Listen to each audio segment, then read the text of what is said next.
Le cerveau ne comprend pas la négation? C'est faux. Le cerveau comprend parfaitement la négation, il a simplement besoin de construire une image mentale pour comprendre ce qu'on lui demande.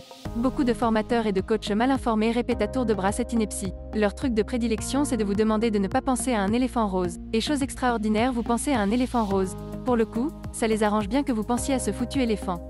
Ça valide leurs croyances et ça renforce leur soi-disant connaissance. Cette rumeur a été popularisée par la psychothérapeute Isabelle Filiosa dans son livre « J'ai tout essayé », paru en 2011.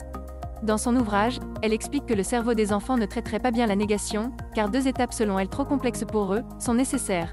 Construire l'image mentale et la nier.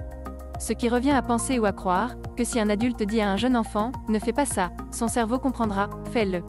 Cette thèse fut si reprise que bien des formations et des discours sur l'éducation et la pédagogie l'ont adoptée, alimentant ainsi une nouvelle mode éducative se propageant dans l'inconscient collectif, et bien évidemment dans celui des pseudo-coachs, thérapeutes et j'en passe.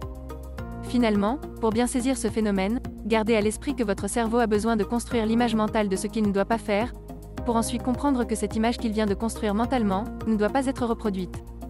C'est de cette manière que le cerveau gagne en maturité, et que par exemple l'enfant acquiert la connaissance de ce qui est autorisé ou non, et surtout du « pourquoi », ça l'est ou ça ne l'est pas.